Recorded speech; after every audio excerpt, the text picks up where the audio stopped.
Di antara sekian tokoh yang membentuk wajah modern Eropa, hanya sedikit yang meninggalkan jejak sekuat Napoleon Bonaparte. Namanya menjadi sebuah simbol antara kejayaan dan juga kehancuran, antara kejeniusannya sebagai seorang pemimpin militer dan juga ambisinya yang nyaris tak terbatas.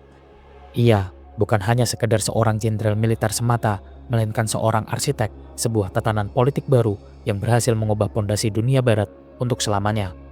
Di tangannya, revolusi yang mengguncang Perancis menjelma menjadi sebuah kekaisaran yang berhasil menggetarkan benua Eropa, di mana Napoleon hadir bukan sebagai seorang pewaris tahta, melainkan sebagai seorang sosok yang mampu menaklukkan takdirnya sendiri melalui serangkaian disiplin, strategi, dan juga keyakinan akan kemampuan manusia untuk membentuk sejarah.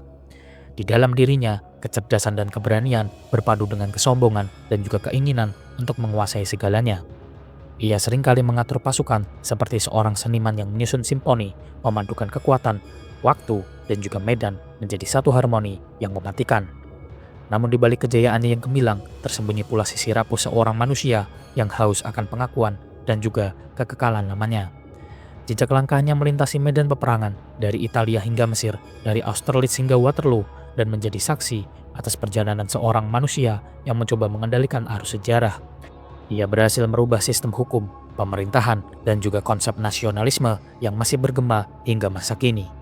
Namun seiring dengan meluasnya pengaruhnya, musuh-musuhnya pun tumbuh di setiap sudut Eropa, menunggu saat ketika sang penakluk akan jatuh oleh beban ambisinya sendiri. Napoleon Bonaparte lahir pada tanggal 15 Agustus tahun 1769 di wilayah Ajaccio, Pulau Korsika, tak lama setelah pulau itu diambil alih oleh Prancis dari Genoa.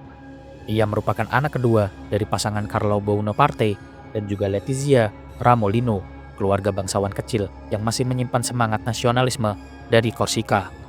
Sejak masa kecil, Napoleon tumbuh dalam lingkungan yang keras dan juga disiplin, di mana Letizia, ibunya sendiri, dikenal tegas dan hemat, sedangkan Carlo berambisi untuk menjadikan anaknya sebagai bagian dari masyarakat Prancis yang berpengaruh. Dari keluarga inilah, Napoleon mewarisi semangat juang dan ambisi besar untuk mengubah nasibnya sendiri di masa yang akan datang. Napoleon kecil sendiri dikenal sebagai seorang pendiam, keras kepala, dan gemar menyendiri. Namun di balik sifatnya yang tertutup tersebut, ia memiliki kecerdasan dan daya ingat yang luar biasa. Ia kerap kali membaca sejarah tokoh besar dunia seperti Alexander yang Agung dan juga Julius Caesar yang kelak akan membentuk bagaimana pandangannya tentang kekuasaan dan juga kejayaan. Sejak dini, ia menunjukkan ketertarikan kuat pada strategi, angka, dan juga logika yang kemudian berkembang menjadi kemampuan analisis militer yang terbilang tajam. Di usianya yang menginjak 9 tahun, Napoleon lantas dikirim ke daratan utama Prancis untuk menempuh pendidikan Collège d'Autun, di mana ia belajar bahasa Prancis. Periode tersebut merupakan periode sulit baginya, karena dialek Korsika yang kental membuatnya seringkali diejek oleh teman-temannya. Namun serangkaian ejekan tersebut justru memperkuat tekadnya untuk menguasai bahasa Prancis dengan sempurna. Tak lama kemudian, ia diterima di Akademi Militer Brienne-le-Château pada tahun 1779. Di sana, Napoleon menunjukkan bakat yang luar biasa dalam bidang matematika, sejarah, dan juga taktik militer. Guru-gurunya pun kerap kali menggambarkan Napoleon sebagai murid yang cerdas, rajin, dan berpikiran cepat, namun juga penyendiri dan mudah tersinggung. Ia jarang bergaul, akan tetapi sangat tekun dalam pelajaran dan juga latihan, di mana ia kerap kali menghabiskan banyak waktu untuk membaca buku-buku tentang peperangan, sejarah, dan juga politik. Ia pun mempelajari karya-karya dari Plutarch, Tacitus, dan juga Montesquieu, yang lantas memperkaya pemikirannya tentang kekuasaan dan juga bernegara. Ia pun juga terkesan dengan kisah para jenderal Romawi dan juga strategi militer klasik yang kemudian ia terapkan sepanjang masa karir militernya. Pada sekitar tahun 1784, Napoleon lantas diterima di École Militaire di Paris, sekolah militer paling bergengsi di Perancis. Di sini, ia lantas belajar artileri dan strategi tingkat lanjut, di mana Napoleon menjadi satu-satunya siswa dari Korsika yang berhasil menembus lembaga tersebut. Setelah kematian ayahnya pada tahun 1785, ia mempercepat studinya dan lulus hanya dalam waktu 1 tahun, sebuah prestasi yang luar biasa pada masa tersebut. Di usianya yang menginjak 16 tahun, ia diangkat menjadi letnan kedua artileri dan ditempatkan di Resimen La Fère di wilayah Valence. Awal karir militernya berlangsung pada masa yang penuh gejolak. Napoleon yang masih sangat muda, namun kecerdasannya sangat menarik perhatian para antasannya, di mana ia dikenal tekun dan juga berdisiplin tinggi, lebih suka menghabiskan waktu di perpustakaan daripada di pesta perwira. Ia mendalami teori peperangan, membaca karya ahli militer seperti Turenne, Vauban, dan juga Frederick yang Agung. Di dalam masa tugasnya di Valence dan juga Auxonne, ia juga menulis catatan reflektif tentang bagaimana pemerintahan, keadilan, dan juga perang yang lantas menunjukkan bagaimana pandangan filosofisnya yang matang untuk seorang perwira muda seusianya. Ketika revolusi Prancis pecah pada tahun 1789, Napoleon melihat sebuah perubahan besar yang dapat membukakan jalan bagi ambisinya. Ia pada awalnya kembali ke Korsika, di mana ia terlibat dalam politik lokal dan berusaha untuk menegaskan posisi keluarga Bonaparte di tengah kekacauan tersebut. Namun ketegangan antara kaum revolusioner dan pendukung kemerdekaan Korsika membuat posisinya menjadi semakin sulit.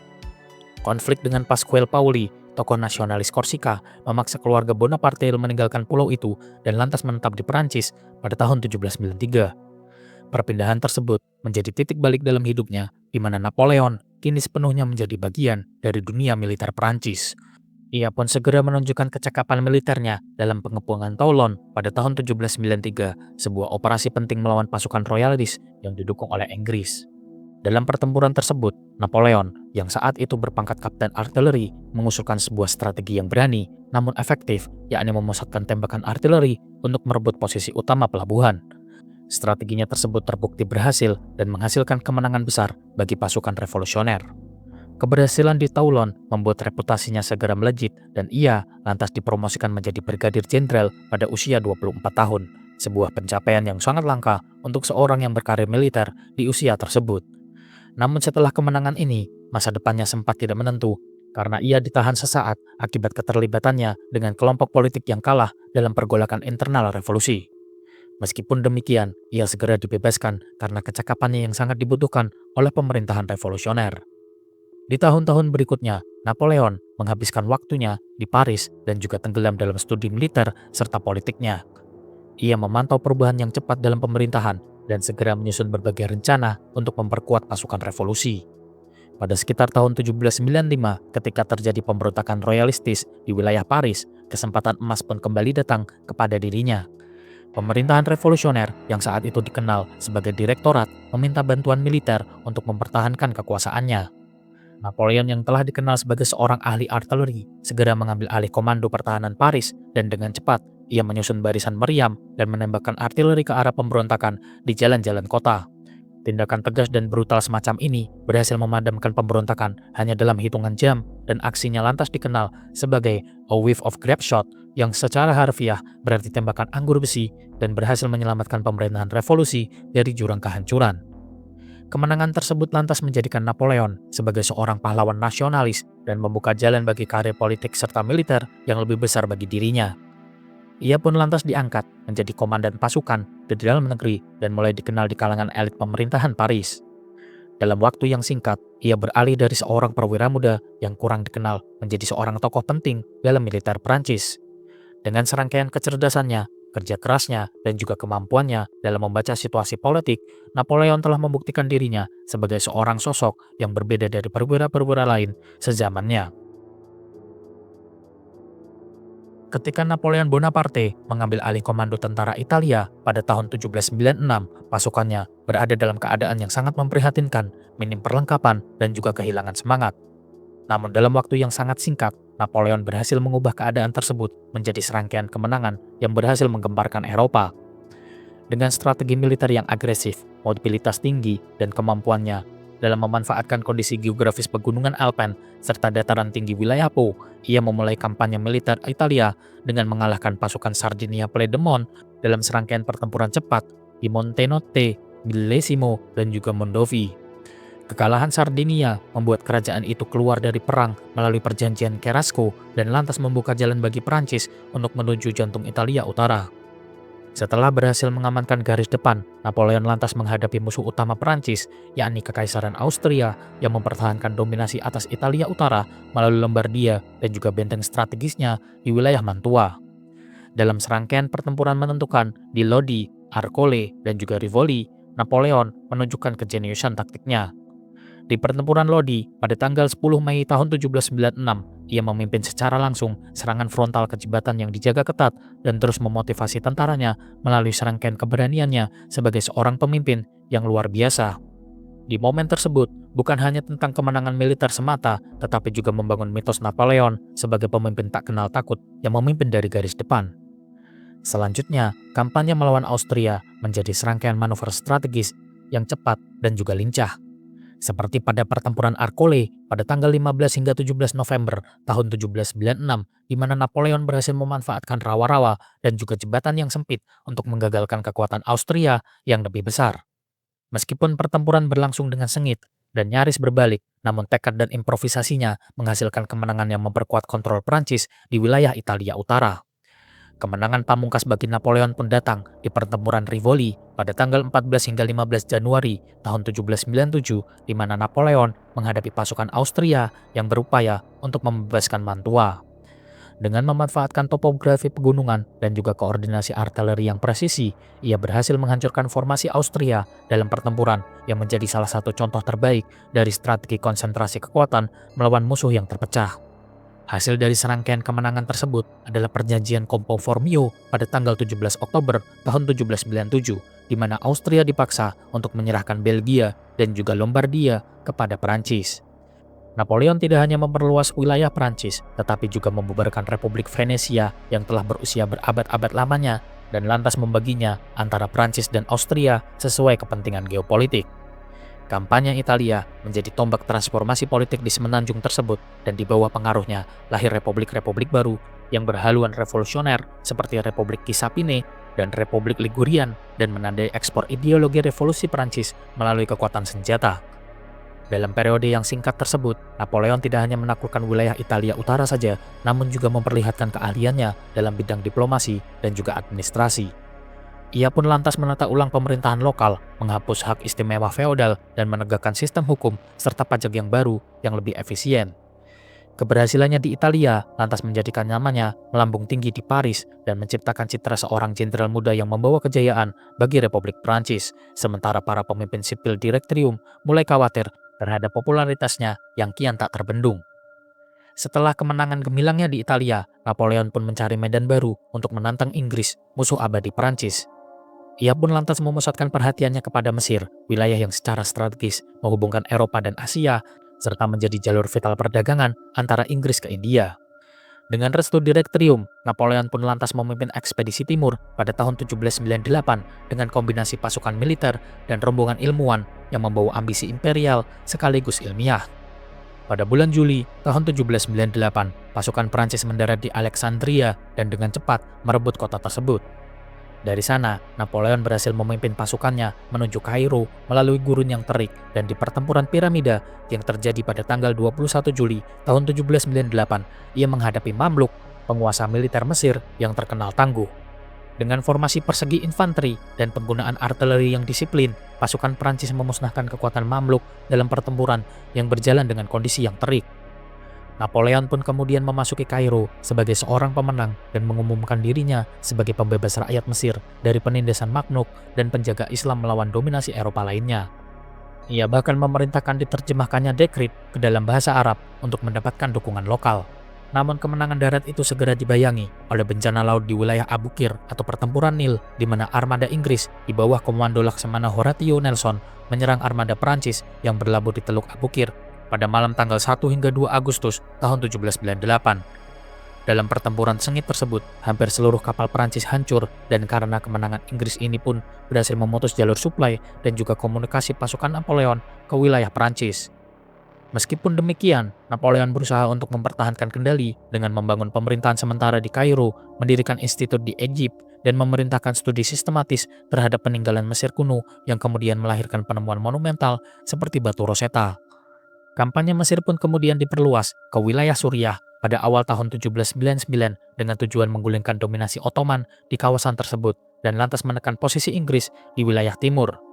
Napoleon memimpin invasi darat melalui Sinai menuju Akko atau Acre, tetapi menghadapi perlawanan keras dari garnison Ottoman yang didukung oleh Inggris. Pengepungan Akko pun berlangsung berbulan-bulan lamanya dan pasukan Prancis menderita akibat wabah penyakit serta kekurangan suplai perbekalan. Beragam upaya serangan balik pun gagal total pada bulan Mei tahun 1799 dan lantas memaksa Napoleon untuk mundur ke wilayah Mesir. Meskipun demikian, ia berhasil memulihkan reputasi militernya dengan kemenangan taktis atas pasukan Ottoman di pertempuran Abukir Darat pada tanggal 25 Juli tahun 1799, di mana pasukannya berhasil menghancurkan invasi musuh yang datang dari wilayah laut. Namun, kondisi di Mesir pun semakin memburuk. Pemberontakan lokal, wabah penyakit, dan juga isolasi dari Eropa menekan moral pasukan Perancis, dan ketika berita tentang situasi Perancis di mana Direktrium menghadapi krisis politik dan ekonomi serta ancaman koalisi baru dari Austria dan Rusia, maka Napoleon pun memutuskan untuk meninggalkan pasukannya di bawah komando Jenderal Kleber dan diam-diam berlayar kembali ke Perancis. Kepergiannya tanpa izin resmi menunjukkan bahwa kepentingan pribadinya kini melampaui misi militernya di wilayah timur. Setibanya di Perancis pada bulan Oktober tahun 1799, Napoleon mendapati negeri itu terperosok dalam serangkaian kekacauan. Direktrium, pemerintahan 5 orang yang dibentuk setelah jatuhnya Robespierre, telah kehilangan legitimasinya dan lantas menyebabkan ekonomi yang memburuk, rakyat yang muak dengan korupsi politik, dan ancaman invasi dari koalisi kedua yang berisi Austria, Rusia, dan juga Inggris yang semakin meningkat. Tentara Perancis yang dulu berjaya, kini kalah di Jerman dan juga Italia, sementara rasa percaya terhadap pemerintahan pusat pun menurun dengan drastis. Popularitas Napoleon sebagai pahlawan perang Italia dan juga Mesir lantas menjadikannya figur yang diharapkan mampu menyelamatkan Republik dari kehancuran. Ia pun segera menjalin aliansi politik dengan tokoh-tokoh penting seperti Emmanuel Joseph Sieyès, salah satu anggota Direktrium yang berambisi untuk mereformasi pemerintahan. Sieyès pun membutuhkan kekuatan militer, sementara Napoleon membutuhkan legitimasi politik, dan bersama-sama mereka merancang sebuah kudeta yang akan mengakhiri sistem Direktrium dan lantas menggantikannya dengan pemerintahan baru yang lebih efisien di bawah kendali pribadi dari Napoleon. Pada tanggal 9 November tahun 1799, kudeta pun dimulai yang kelak dikenal sebagai 18 Brumaire. Dengan dukungan pasukan yang setia kepadanya, Napoleon memaksa Direktrium untuk membubarkan diri, dan ia pun kemudian menghadirkan dirinya ke Dewan 500 namun menghadapi perlawanan keras dan tuduhan pengkhianatan. Situasi pun semakin kacau balau hingga saudara Napoleon, Lucien Bonaparte, yang menjadi presiden Dewan, memerintahkan pasukan untuk mengusir para anggota yang menolak. Dalam hitungan jam, pemerintahan Direktrium pun resmi berakhir dan lantas digantikan oleh konsulat dengan Napoleon sebagai salah satu dari 3 konsul dengan kekuasaan paling dominan. Kudeta 18 Brumaire menandai titik balik dalam karir politik Napoleon, di mana ia tidak lagi sekedar seorang jenderal militer, tetapi kini menjadi pemimpin politik dengan otoritas penuh atas sebuah negara. Kemenangannya di wilayah Italia dan Mesir telah mengangkatnya ke puncak ketenaran, sementara kelemahan Direktrium membukakan jalan bagi dirinya untuk merebut kekuasaan secara sah di mata publik. Meskipun Direktrium secara formal dimaksudkan untuk menstabilkan Republik setelah teror dan juga perang, namun kenyataannya ia menjadi sebuah simbol ketidakmampuan sipil dalam menghadapi serangkaian krisis nasional. Napoleon di lain sisi mampu memanfaatkan hal tersebut dengan sempurna dan menggunakan reputasi militernya sebagai sebuah alat legitimasi politik yang efektif. Transformasi ini pun juga mencerminkan sebuah perubahan paradigma dalam sejarah Perancis, yakni dari revolusi rakyat menuju kediktatoran militer yang berorientasi pada stabilitas dan juga kebesaran nasional. Setelah kudeta 18 Brumaire pada tanggal 9 November tahun 1799, Napoleon Bonaparte segera memegang kendali penuh atas politik Perancis dengan jabatan sebagai konsul pertama. Sejak saat itu hingga tahun 1804, langkah-langkahnya menunjukkan pola kepemimpinan yang sistematis, terencana, dan penuh dengan kecerdikan politik dalam mengkonsolidasikan kekuasaan.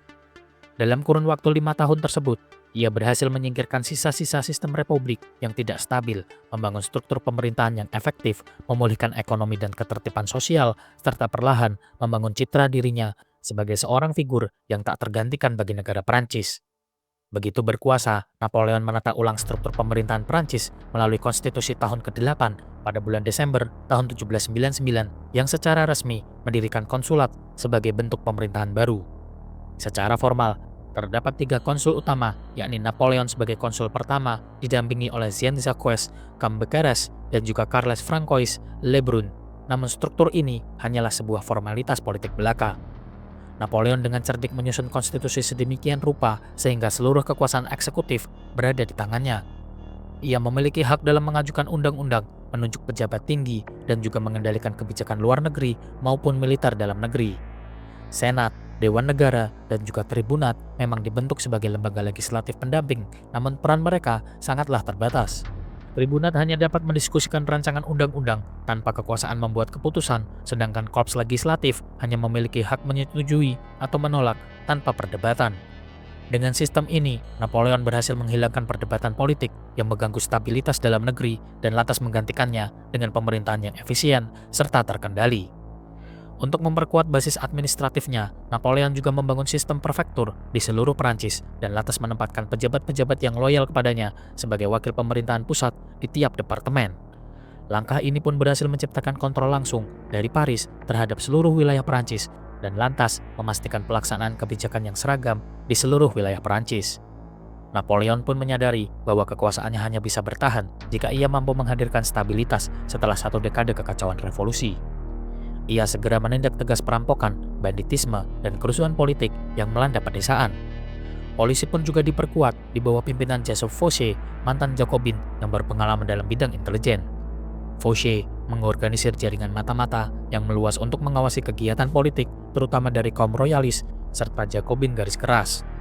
Dengan kebijakan yang tegas ini, ketertiban pun mulai kembali pulih dan rakyat Prancis yang lelah dengan kekacauan politik dan perang sipil mulai memandang Napoleon sebagai seorang penyelamat dan simbol stabilitas nasional.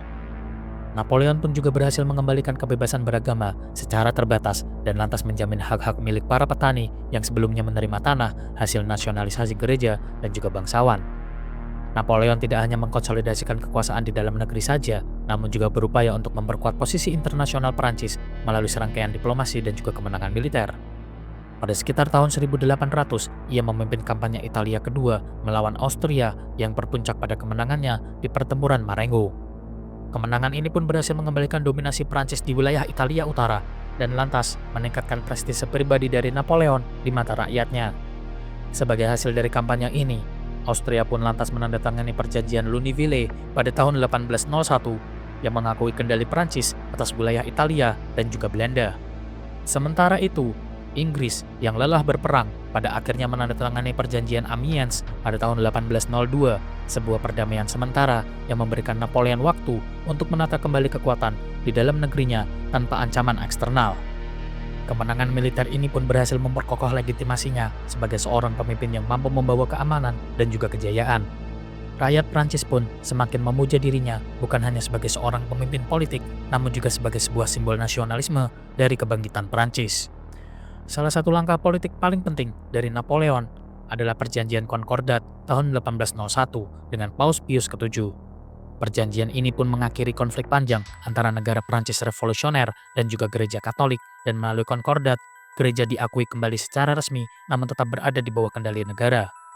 Paus diizinkan untuk mengangkat uskup, tetapi dengan persetujuan pemerintahan Prancis, sementara para imam gereja pada akhirnya digaji oleh negara.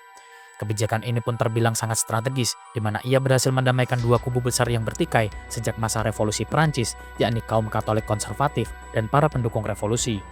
Rakyat Katolik merasa keyakinannya dipulihkan, sementara kaum Republikan melihat bahwa kekuasaan gereja tidak lagi dominan seperti di masa monarki lama. Di bidang ekonomi, Napoleon berhasil membangun kembali kekuatan ekonomi Prancis melalui serangkaian kebijakan yang pragmatis dan juga terpusat. Pada sekitar tahun 1800, ia mendirikan Bank of France untuk menstabilkan mata uang dan memulihkan kepercayaan publik terhadap sistem keuangan nasional. Bank ini pun menjadi sebuah lembaga penting dalam mengatur sirkulasi uang dan pinjaman pemerintah. Dan selain itu, Napoleon mereorganisasi sistem perpajakan dengan menegakkan pajak yang adil dan juga efektif, serta menghapus banyak bentuk korupsi dan penyalahgunaan yang marak selama periode Direktrium. Ia pun juga mengembangkan proyek-proyek infrastruktur seperti pembangunan jalan raya dan juga kanal yang meningkatkan perdagangan domestik.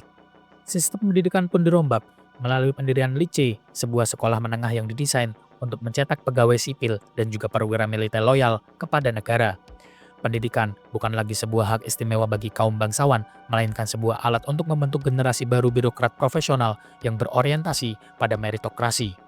Salah satu pencapaian monumental Napoleon selama masa konsulat adalah penyusunan Code of Civil de Franchise atau Kode Napoleon yang disahkan pada tahun 1804. Kode ini menyatukan sistem hukum Perancis yang sebelumnya terpecah-pecah antara hukum feodal, hukum gereja, dan juga hukum lokal. Kode ini pun menegaskan prinsip-prinsip dasar revolusi Perancis, yakni kesetaraan di depan umum, perlindungan hak milik pribadi, dan penghapusan hak istimewa feodal. Namun di sisi lain, kode ini juga memperkuat kekuasaan patriarki dalam keluarga dan memberikan otoritas yang besar kepada kepala rumah tangga. Bagi Napoleon, hukum yang jelas dan seragam ini adalah sebuah fondasi stabilitas nasional di mana ia ingin membangun pemerintahan yang berlandaskan pada kepastian hukum, bukan pada kehendak politis ataupun adat feodal. Melalui kode Napoleon, nilai-nilai revolusi pun diinstitusionalkan dalam bentuk yang lebih permanen dan juga terkontrol. Popularitas Napoleon mencapai masa puncaknya setelah perjanjian Amiens dan reformasi domestik yang berhasil. Pada sekitar tahun 1802, Senat mengajukan proposal untuk menjadikan Napoleon sebagai konsul untuk seumur hidupnya, dan dalam sebuah referendum nasional, rakyat memberikan persetujuan besar-besaran, dan dengan gelar baru ini, Napoleon berhasil memegang kekuasaan tanpa batas waktu dan mengendalikan seluruh struktur pemerintahan. Ia mengubah konstitusi lagi melalui konstitusi tahun X yang memberikan hak kepada konsul pertama untuk menunjuk penggantinya, suatu langkah yang pada dasarnya membuka jalan menuju monarki baru dalam bentuk republik. Sejak saat itu, ia memusatkan kekuasaan secara penuh di tangannya, memperluas jaringan patronase, dan memastikan loyalitas militer, administratif, serta sipil kepada dirinya pribadi, bukan kepada sebuah lembaga negara. Napoleon pun mulai menata simbolisme kekuasaan yang semakin menyerupai monarki, di mana ia menghidupkan kembali keagungan dan juga protokol kerajaan dalam Istana Tuileries dan memperkenalkan gelar serta tanda kehormatan seperti Legion d'Honneur, serta menciptakan tatanan baru yang mengaitkan keberhasilan dengan kesetiaan kepada pemimpin. Naiknya Napoleon Bonaparte ke tampuk kekaisaran Prancis dan juga ekspedisi besar yang ia lakukan antara tahun 1804 hingga tahun 1812 menandai puncak kejayaan politik, militer, dan juga administratif dari karir luar biasanya. Dalam rentang waktu tersebut, Napoleon tidak hanya mengubah struktur politik Prancis dari republik menjadi kekaisaran, tetapi juga memperluas pengaruhnya hingga hampir seluruh Eropa daratan tunduk pada supremasi Prancis. Periode ini pun menjadi saksi atas kebangkitan sistem kekaisaran modern berbasis meritokrasi, kodifikasi hukum, dan kekuasaan militer yang belum pernah terjadi sebelumnya di benua Eropa. Pada sekitar tahun 1804, Napoleon Bonaparte secara resmi mengubah dirinya dari Premier Consul Avier atau konsul seumur hidup menjadi Empereur des Frances atau Kaisar Prancis. Langkah ini sendiri merupakan hasil proses politik yang cermat dan penuh perhitungan, di mana ia telah mengkonsolidasikan kekuasaannya melalui serangkaian reformasi administratif dan juga kemenangan militer yang membuatnya sangat populer di mata rakyat dan juga kalangan militer. Setelah upaya pembunuhan terhadap dirinya pada bulan Desember tahun 1800, Napoleon semakin yakin bahwa stabilitas Prancis hanya dapat dijamin oleh kepemimpinan tunggal yang kuat dan juga berkelanjutan. Dalam konteks tersebut, Napoleon mengadakan sebuah referendum nasional atau plebiscite pada bulan November tahun 1804 yang menanyakan apakah rakyat mendukung penobatannya sebagai seorang kaisar. Dan hasilnya, lebih dari 3 juta suara mendukung, sementara hanya sekitar 2.500 suara yang menentang, sebuah angka yang lantas memperlihatkan bagaimana ia telah menanamkan loyalitas dan rasa nasionalisme baru di antara rakyat Prancis. Upacara penobatan pun pada akhirnya dilaksanakan pada tanggal 2 Desember tahun 1804 di Katedral Notre Dame di Paris dengan kehadiran Paus Pius ke-7. Namun momen penobatan itu syarat akan simbolisme politik. Napoleon yang alih-alih membiarkan Paus memahkotainya, mengambil mahkota dari tangan Paus Pius dan menempatkannya sendiri di kepalanya. Tindakan ini menjadi pernyataan tegas bahwa kekuasaan tertinggi berasal dari dirinya sendiri, bukan dari gereja atau institusi apapun di luar bangsa Prancis. Ia pun kemudian juga memahkotai istrinya, Josephine de Beauharnais, sebagai permaisuri. Dengan demikian, maka terbentuklah Kekaisaran Prancis pertama atau Premier Empire dan menandai berakhirnya era republik dan awal dominasi monarki baru yang bersumber dari revolusi, bukan dari warisan darah bangsawan. Setelah penobatannya, Napoleon segera membangun struktur kekaisaran yang efisien dan juga terpusat.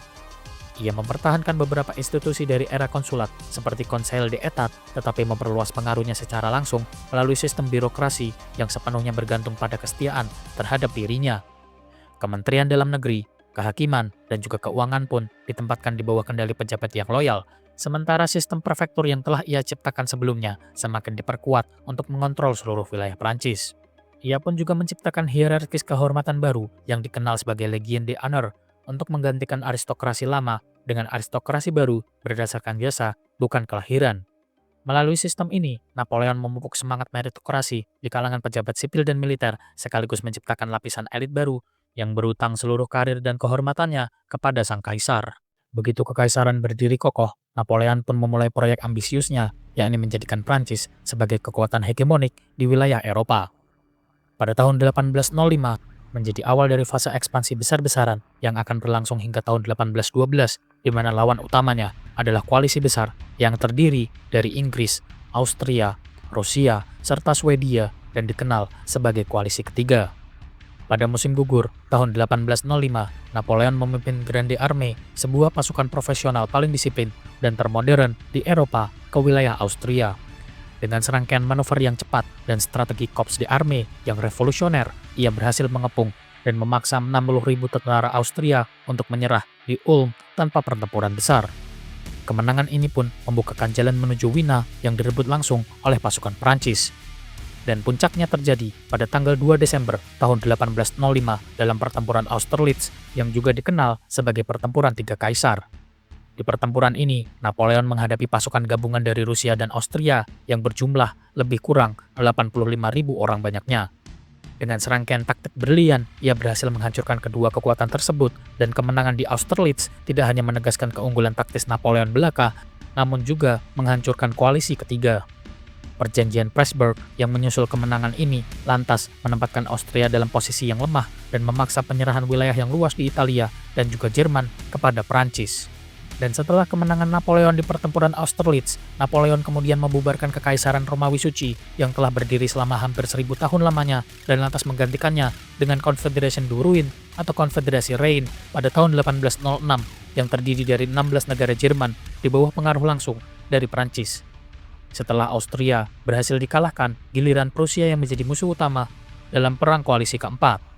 Napoleon menyerang dengan kecepatan luar biasa, mengalahkan pasukan Prusia dalam pertempuran spektakuler di Jena dan juga Auerstedt pada bulan Oktober tahun 1806. Kedua kemenangan tersebut berhasil menghancurkan kekuatan militer Prusia secara total dan lantas membuka jalan bagi pendudukan Berlin. Pada tahun berikutnya, Napoleon menghadapi pasukan Rusia dalam serangkaian pertempuran brutal di Eylau dan juga Friedland pada tahun 1807. Meskipun pertempuran di Eylau berlangsung dengan sengit dan menelan korban besar di kedua belah pihak, namun kemenangan strategis di Friedland memaksa Rusia untuk menempuh jalur damai dengan Prancis. Melalui perjanjian Tilsit pada bulan Juli tahun 1807, Tsar Alexander I secara resmi mengakui supremasi Napoleon di Eropa Barat dan juga Tengah.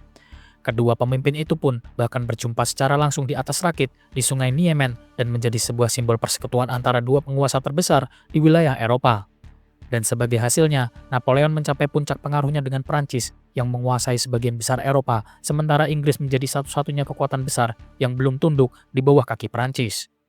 Tidak mampu menginvasi Inggris secara langsung, karena kekalahan Angkatan Laut Prancis di pertempuran Trafalgar pada tahun 1805, Napoleon lantas menerapkan strategi alternatif, yakni blocus kontinental atau sistem kontinental.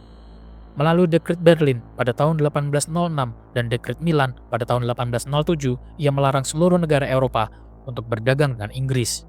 Tujuannya adalah melumpuhkan ekonomi Inggris melalui serangkaian isolasi ekonomi. Namun kebijakan ini memiliki dampak ganda. Di satu sisi, ia memperluas kontrol administratif Prancis atas ekonomi Eropa, sementara di sisi lainnya, embargo tersebut menyebabkan kelangkaan barang dan kerugian ekonomi besar di wilayah sekutunya sendiri yang lantas memunculkan ketegangan dengan negara-negara seperti Portugal, Spanyol, dan juga Rusia yang bergantung pada perdagangan Inggris. Untuk menegakkan sistem ini, Napoleon memperluas pengaruh militernya hingga semenanjung Iberia, di mana Portugal menjadi sasaran pertama karena menolak mematuhi blokade.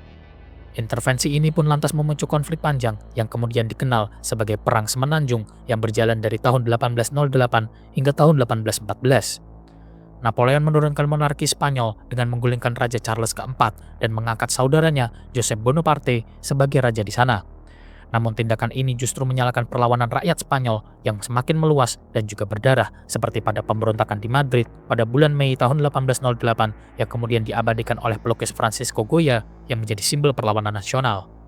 Pasukan Prancis menghadapi perang gerilya brutal di seluruh wilayah Spanyol yang didukung oleh Inggris di bawah kepemimpinan dari Duke of Wellington. Konflik ini berhasil menguras sumber daya militer Napoleon secara signifikan, walaupun ia sempat memimpin langsung kampanye di Spanyol pada akhir tahun 1808 dan berhasil merebut Madrid, namun perlawanan rakyat tidak pernah benar-benar padam dan menjadikan perang ini luka terbuka yang melemahkan kekaisarannya dari dalam. Pada sekitar tahun 1809, Austria mencoba untuk bangkit kembali melalui perang koalisi kelima, namun kembali dikalahkan dalam pertempuran Wagram. Napoleon pun lantas menegaskan kembali supremasinya melalui perdamaian Schönbrunn, sekaligus memperluas wilayahnya lebih jauh ke wilayah Eropa Timur. Ia pun juga memperkuat posisinya melalui serangkaian strategi dinasti, di mana pada tahun 1810 ia menceraikan Josephine karena tidak memberinya keturunan dan lantas menikahi Mary Louise, putri Kaisar Austria, untuk menciptakan aliansi politik baru serta mendapatkan pewaris sah kekaisaran. Pada puncak kekuasaannya yang berjalan antara tahun 1810 hingga tahun 1812, kekaisaran Prancis mencapai wilayah terluasnya secara langsung maupun tidak langsung. Napoleon mengendalikan hampir seluruh wilayah Eropa daratan, dari Spanyol di barat hingga Polandia di timur, dari Italia di selatan hingga Jerman di utara. Di bawah kekuasaannya, terdapat kerajaan-kerajaan lainnya seperti Kerajaan Italia, Kerajaan Napoli, Kerajaan Belanda, Konfederasi Rhine, Kadipaten Warsawa, dan Kerajaan Westphalia yang kesemuanya diperintah oleh kerabat ataupun loyalisnya. Namun di balik puncak kejayaan ini, benih kejatuhan pun mulai tumbuh, di mana ketegangan dengan Rusia akibat kegagalan sistem kontinental dan ambisi Napoleon yang tak terbatas segera menjerumuskannya ke dalam sebuah bencana besar di tahun 1812. Invasi Prancis ke Rusia pada tahun 1812 merupakan puncak ambisi Napoleon Bonaparte untuk menundukkan Eropa sepenuhnya di bawah pengaruhnya, namun juga menjadi titik balik yang menandai awal dari kejatuhan Kekaisaran Prancis. Setelah berhasil menguasai sebagian besar Eropa daratan melalui serangkaian kemenangan besar, Napoleon menghadapi tantangan baru, yakni ketaatan Rusia terhadap sistem kontinental yang ia terapkan untuk melemahkan ekonomi Inggris ketika Tsar Alexander pertama menolak untuk mematuhinya. Napoleon pun lantas memutuskan untuk melancarkan kampanye militer terbesar yang pernah ia pimpin. Pada musim semi tahun 1812, Napoleon mempersiapkan pasukan Grande Armée yang terdiri dari sekitar 600.000 prajurit dari berbagai negara di bawah kekuasaan atau pengaruh Prancis, termasuk Italia, Jerman, Polandia, Belanda, dan bahkan Spanyol. Pasukan ini adalah kekuatan terbesar yang pernah dikumpulkan oleh Napoleon dan menjadikan simbol supremasi militernya di daratan Eropa. Namun di balik jumlah yang luar biasa tersebut, tersembunyi beragam kelemahan seperti kelemahan di bidang logistik, perbedaan bahasa, dan loyalitas yang rapuh antara pasukan sekutu. Pada tanggal 24 Juni tahun 1812, Grande Armée menyeberangi sungai Nieman dan memasuki wilayah Kekaisaran Rusia tanpa deklarasi perang yang resmi. Napoleon berharap kampanye ini akan berlangsung singkat, di mana ia memperkirakan bahwa dalam beberapa minggu pasukannya akan memaksa Tsar Alexander untuk berunding. Namun strategi Rusia ternyata sangat berbeda dari yang ia bayangkan. Rusia tidak memberikan perlawanan frontal dan sebaliknya, mereka menerapkan taktik membakar ladang, desa, dan juga gudang logistik sebelum mundur untuk mencegah pasukan Prancis memperoleh perbekalan di sepanjang perjalanannya. Komandan utama Rusia berada di tangan Jenderal Mikhail Barclay de Tolly yang kemudian digantikan oleh Pangeran Mikhail Kutuzov. Strategi mereka bukan untuk menang di satu pertempuran besar, melainkan untuk menarik Prancis semakin jauh ke pedalaman Rusia, mengulur waktu, dan membiarkan cuaca serta jarak menjadi sekutu mereka. Selama berbulan-bulan lamanya, pasukan Napoleon bergerak terus tanpa hasil yang menentukan. Serangkaian pertempuran-pertempuran kecil seperti di Smolensk hanya menghasilkan korban besar tanpa keuntungan yang strategis. Moral pasukan pun mulai turun, logistik pun semakin kacau, dan penyakit juga mulai menyebar di tubuh pasukan sekutu. Meskipun di tengah kondisi yang semakin terpuruk tersebut, Napoleon tetap bersikeras untuk melanjutkan kampanyenya menuju Moskow yang dianggapnya sebagai pusat kehormatan Rusia. Pada tanggal 7 September tahun 1812, pertempuran besar pertama dan terakhir dari kampanye ini pun terjadi di wilayah Borodino, sekitar 120 km dari Moskow. Pertempuran tersebut merupakan salah satu yang paling berdarah dalam sejarah militer Eropa pada masa tersebut, di mana sekitar 250.000 tentara dari kedua belah pihak terlibat, dengan korban mencapai lebih dari 70.000 orang tewas dan juga terluka. Napoleon berhasil merebut posisi strategis pada pertempuran tersebut, akan tetapi tidak mampu menghancurkan pasukan Rusia secara total. Ia sendiri enggan untuk mengerahkan cadangan elitnya, yakni Old Guard, karena khawatir kehilangan pasukan terbaiknya sebelum pertempuran akhir. Sementara di kubu Rusia, Jenderal Kutuzov menyadari bahwa mempertahankan Moskow tidak berarti mempertahankan Rusia dan lantas memilih untuk mundur setelah pertempuran berdarah tersebut dan meninggalkan ibu kota bagi Napoleon. Pada sekitar tanggal 14 September tahun 1812, Napoleon memasuki Moskow dan berharap Tsar Alexander pertama akan segera memohon perdamaian. Namun harapan itu tidak pernah terwujud dan sebaliknya kota tersebut sebagian besar ditinggalkan penduduknya dan tak lama kemudian dilanda kebakaran besar yang menghancurkan hampir seluruh kota tersebut. Pembakaran ini sendiri sebagian besar dilakukan oleh warga Rusia sendiri atas perintah otoritas lokal untuk menghancurkan logistik yang sangat dibutuhkan oleh pasukan Grande Army. Selama lebih dari sebulan, Napoleon menunggu di Moskow tanpa kabar perdamaian. Cuaca pun semakin dingin, perbekalan pun semakin menipis, dan moral pasukan pun semakin runtuh, dan pada akhirnya ia menyadari bahwa tidak akan ada negosiasi. Pada pertengahan bulan Oktober tahun 1812, Napoleon memerintahkan pasukan aliansi untuk mundur dari kota Moskow, sebuah keputusan yang akan menjadi awal dari bencana besar yang melanda pasukannya. Mundur dari kota Moskow menjadi salah satu peristiwa paling tragis dalam sejarah perang modern, di mana musim dingin Rusia mulai turun lebih cepat dari perkiraan, di mana suhu menurun drastis hingga di bawah minus 30 derajat. Jalanan pun tertutup salju, pasukan pun kelelahan, kuda mati kelaparan, dan logistik yang semakin menipis menyebabkan barisan pasukan Prancis semakin menderita. Tentara dilanda kelaparan dan memaksa mereka untuk memakan kuda-kuda mereka, bahkan rekan-rekan mereka yang meninggal. Serangan terus-menerus dari pasukan kavaleri ringan Rusia dan gerilyawan Kosak semakin mempercepat kehancuran pasukan Prancis yang berjalan meninggalkan kota Moskow. Pertempuran Sungai Berezina pada akhir bulan November tahun 1812 menjadi simbol penderitaan terakhir dari pasukan Napoleon. Dalam upayanya untuk menyeberangi Sungai Beku untuk melarikan diri, ribuan prajurit tenggelam atau tewas dibantai oleh pasukan Rusia yang mengejar mereka. Dari sekitar 600.000 prajurit yang awalnya berangkat, hanya sekitar 100.000 yang berhasil keluar dari Rusia dan tak kurang dari 40.000 yang masih siap tempur ketika mencapai wilayah Polandia. Napoleon sendiri meninggalkan pasukannya pada bulan Desember tahun 1812 kembali ke Perancis untuk mengendalikan situasi politik yang mulai goyah. Ia menyembunyikan skala kekalahan sebenarnya dari publik, namun Eropa sudah mencium kelemahan yang belum pernah terlihat sebelumnya dalam masa kepemimpinannya. Kekalahannya di Rusia mengguncang tatanan kekuasaan Napoleon, dan sekutu-sekutu yang sebelumnya tunduk pun mulai berbalik arah. Prusia memimpin kebangkitan pertama, disusul Austria dan juga Swedia yang bergabung dalam koalisi baru melawan Perancis. Inggris yang tidak pernah menyerah dalam konflik terus mendukung perlawanan dengan dana dan juga senjata. Napoleon di lain sisi berusaha keras mengumpulkan pasukan baru, di mana pada awal tahun 1813 ia berhasil membentuk pasukan yang berjumlah sekitar 350.000 orang pasukan, namun sebagian besar terdiri dari remaja dan juga veteran yang belum sepenuhnya pulih dari kampanyenya ke Rusia. Meskipun demikian, kejeniusannya dalam strategi masih tampak dalam beberapa pertempuran besar seperti di Lutzen dan juga Bautzen pada bulan Mei tahun 1813, di mana ia berhasil menahan tekanan dari pasukan koalisi ke-6.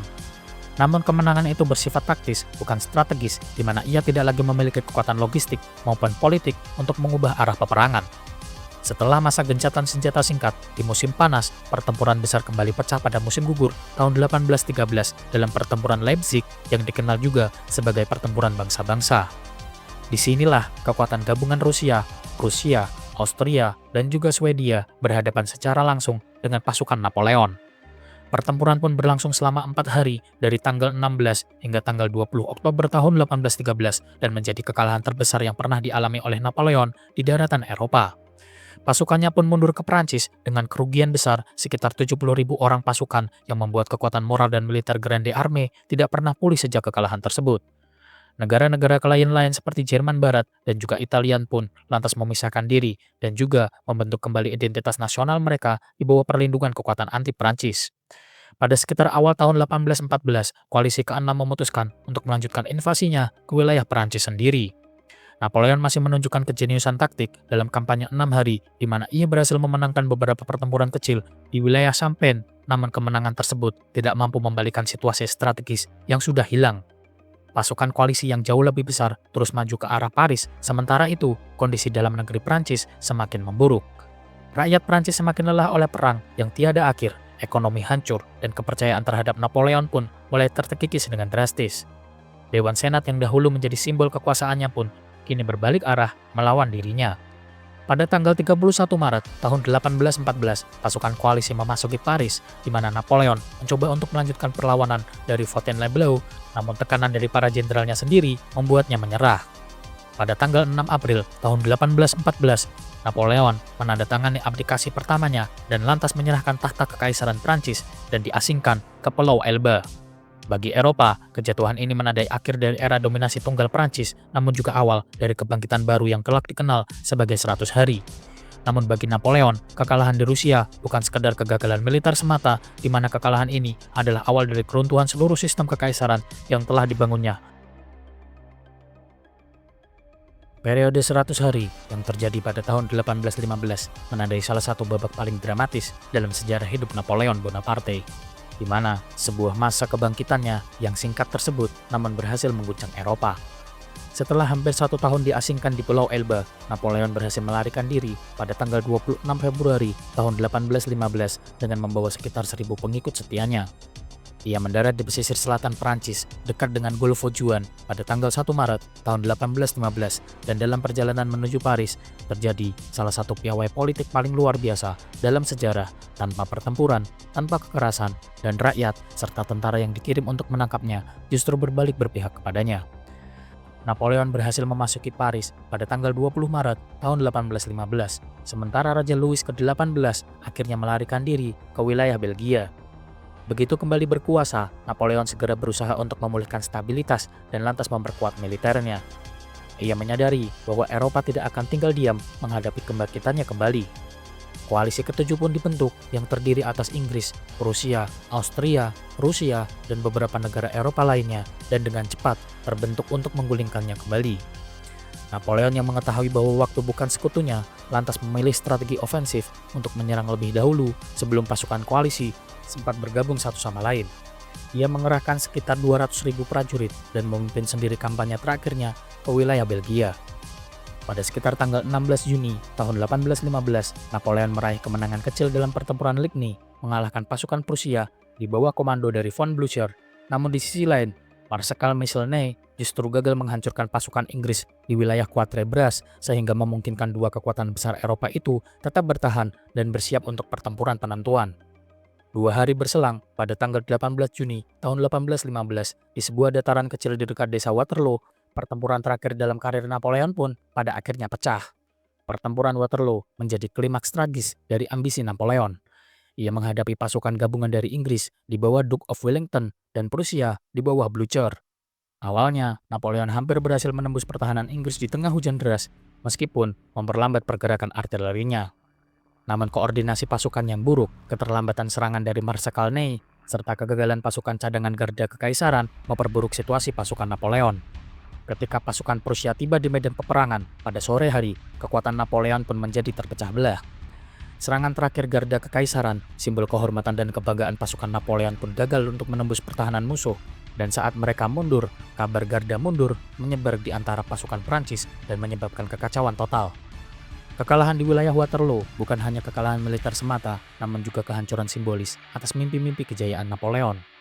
Setelah kekalahannya di Waterloo, Napoleon melarikan diri ke Paris pada tanggal 21 Juni tahun 1815, namun dukungan terhadapnya pun telah hilang, di mana pemerintah dan rakyat tidak lagi percaya pada janji-janji kemenangannya. Ia mencoba untuk meyakinkan para pejabat untuk melanjutkan perjuangannya, namun mayoritas dari mereka menolak permintaan tersebut. Menyadari bahwa kekuasaannya telah berakhir, Napoleon pun secara resmi mengundurkan diri untuk kedua kalinya pada tanggal 22 Juni tahun 1815 dan menyerahkan tahta kepada putranya, yakni Napoleon II, meskipun sang anak tidak pernah benar-benar memerintah. Dengan seluruh Eropa yang kini menuntut agar dirinya diserahkan, Napoleon memutuskan untuk mencari perlindungan ke Inggris dan berharap dapat hidup sebagai warga sipil di bawah perlindungan hukum Inggris. Pada tanggal 15 Juli tahun 1815, ia menyerahkan dirinya sendiri kepada kapal perang Inggris, yakni HMS Bellerophon di pelabuhan Rochefort, dengan harapan akan diizinkan menetap di Inggris.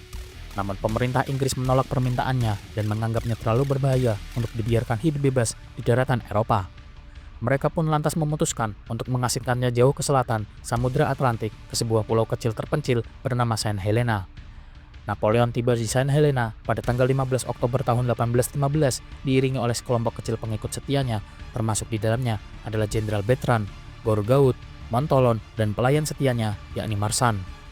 Pulau ini sendiri berada di bawah pengawasan Inggris dan terletak sekitar 1.900 km dari pantai Afrika dan menjadikannya tempat pelarian yang hampir mustahil untuk ditinggalkannya. Ia ditempatkan di Longwood House, sebuah rumah tua yang lembab dan juga berangin di dataran tinggi pulau tersebut. Kehidupan di pengasingan Saint Helena berjalan monoton dan penuh tekanan, dan meskipun masih memiliki semangat untuk menulis dan berbicara tentang masa lalunya, Napoleon perlahan kehilangan kesehatannya.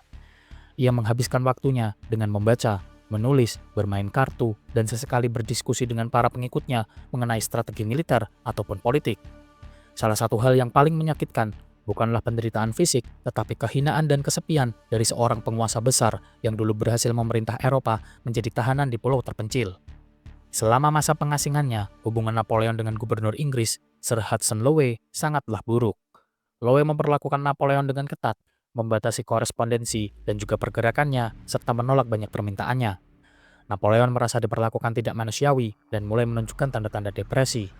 Sementara itu, berbagai rumor tentang kesehatannya pun menyebar. Beberapa menyebut ia menderita kanker lambung yang kemudian juga menjadi penyebab kematian ayahnya. Seiring dengan berjalannya waktu, kondisi Napoleon terus menurun dan ia seringkali mengeluh sakit di perut dan kehilangan nafsu makan serta tubuhnya semakin melemah. Pada awal tahun 1821, penyakitnya pun semakin parah dan dalam kesadaran yang naik turun, ia sempat menulis wasiat dan berbicara tentang cintanya kepada Prancis dan juga putranya, Napoleon II. Pada tanggal 5 Mei tahun 1821, Napoleon Bonaparte wafat di usianya yang ke-51 tahun di Saint Helena. Tubuhnya lantas dimakamkan di pulau itu di bawah pengawasan Inggris meskipun 2 dekade kemudian, pada tahun 1840, jasadnya dipindahkan ke Paris atas permintaan rakyat Prancis dan kini disemayamkan di Les Invalides, tempat peristirahatan para pahlawan bangsa.